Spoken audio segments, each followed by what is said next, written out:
Thank you, Pedro. I'm first and foremost honored and privileged to even be amongst today's group of speakers, and even more honored to even lead this conversation and this event off today.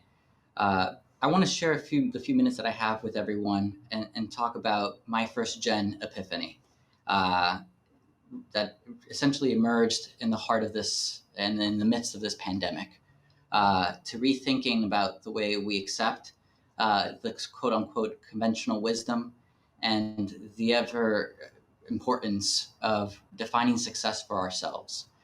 I found, and not trying to be hyperbolic here, but I found success uh, in the most unique of circumstances by defining it early on by others, having others define it for me. Uh, Being a first generation kid, success was marked by how I was going to make my community proud, make my parents proud, but principally, and it became even more apparent as I got older and as much as I got into my professional career, of how much distance I created between where I started and where I found myself. And in that came kind of a heartbreaking realization that what propelled me to success is what I was leaving behind. Um, I'd be remiss to not acknowledge that a lot of what's propelled me forward is the sacrifices of my community and that of my parents. At 18, venturing off to college for the first time, being the first in my family to do so, that journey, that endeavor of the unknown, paled in comparison to what my parents sacrificed and pursued. To realize that at 18, I was off, venturing around College Hill, at the same age that my dad was using this compass to chart a course to this country in search of refuge and freedom. Um, that context of the hardship and the sacrifice that had to be endured for me to have the opportunities that I have today made me rethink of what I wanted out of my career. And yes, the pandemic helped facilitate that, right? You read the statistics now of the half of all Americans in their workplace are rethinking what they want out of their careers or making job moves and changes. I was very blessed early on that a lot of my career was focused in and giving me the opportunity to be in the room where difficult decisions were made as an attorney representing governmental entities and businesses, and often being the lone person with my unique background and perspectives. And that gave me a heightened sense of responsibility, that I had to bring my community with me everywhere I went, to be an ambassador for my community. But eventually there was a wedge that what quote unquote marked me as being successful wasn't sparking joy, right? It wasn't fulfilling me. It was only driving me further away and driving more distance between where I started and where I was quote unquote finding success. Realizing that the old adage is not always true, that you sometimes can go home. I found that a lot of the things that I was doing in my after work activities, the quote unquote extracurriculars, my nonprofit and philanthropic pursuits, to really invest in my community, was really what was sustaining me. And those were the spoils of success. And being able to reject this narrative of what Simon Sinek calls the false choice of work-life balance, that really immersing yourself into your career, but making it your life's work, rather, is where this real success is found and cemented. Every day now, I get to come to work in service of the community that propelled me forward. I work at New Jersey City University, a public anchor institution, a Hispanic serving institution, where 90% of the students come from communities like the one I grew up in, that are many instances are first generation. And every single day, I get to use the opportunities that I've been afforded, the skills that I've been able to forge, and drive an institutional mission, and shoulder to shoulder with people that think every single morning of how they're going to improve the lives of those that come after them. And without having to compromise a sense of security, which is something that was worrisome. Often, folks think that you have to give something up to be happy. And that's a lesson, and one that I had to be malleable to and open to. And in all sincerity, I think recognizing that, but for the pandemic, I might have not been open to that realization, that I could be poised to be in a position to be happy and enjoy what I do and be successful. Once I realized that I could unshackle myself by these almost impossible obligations and commitments.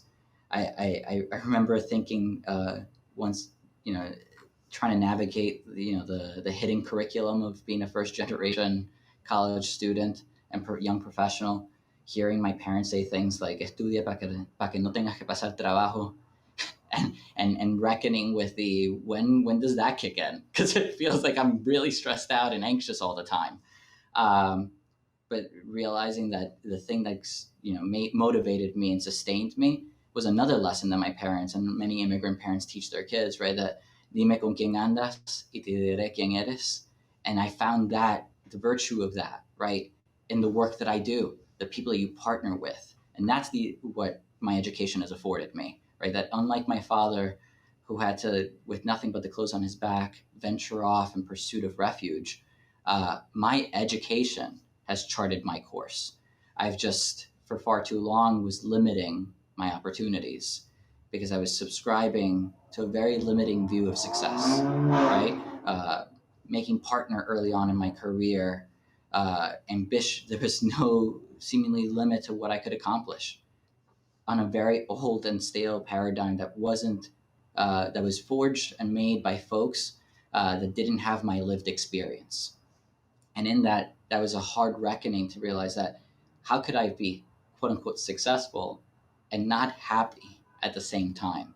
And this pandemic only further intensified that. I began the pandemic right at the time of the national lockdown with our 6-month-old hospitalized in an ICU, losing my 36-year-old cousin, Air Force veteran, to this pandemic, being confronted with the frailty of life and the limiting time that we have and what we do with it, and that I've been given this privilege that is sometimes hard to frame, right? To recognize the very privileges that we do have,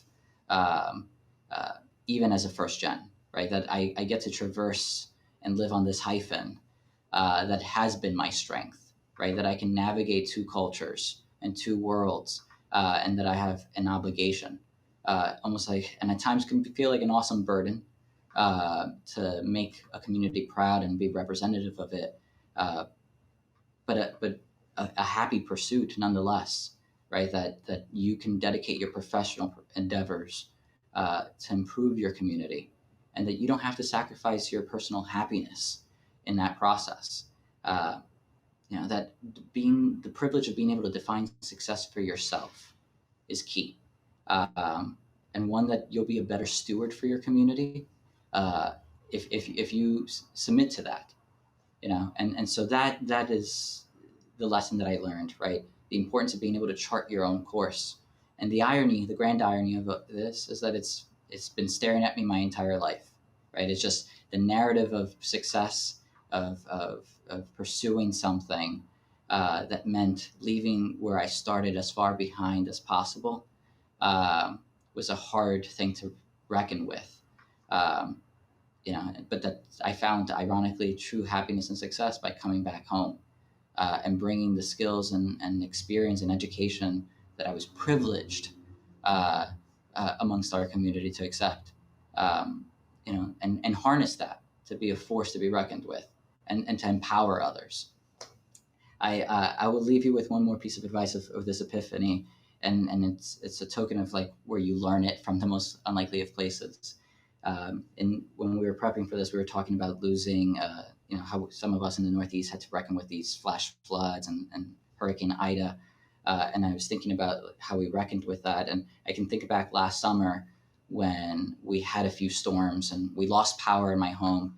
And my then 6 and 4-year-old were fighting me who got the candle first so I could light it. And my my 4-year-old who's fighting and saying, I want to get the flame first. I want to get the flame first. And my 6-year-old looks at him and it's like the flame doesn't extinguish when you light another candle. The room gets brighter. And it struck with me. It's like that's what we're doing here today, right? We're lighting each other's candles. We don't diminish our own light when we try to brighten other people. The room gets brighter.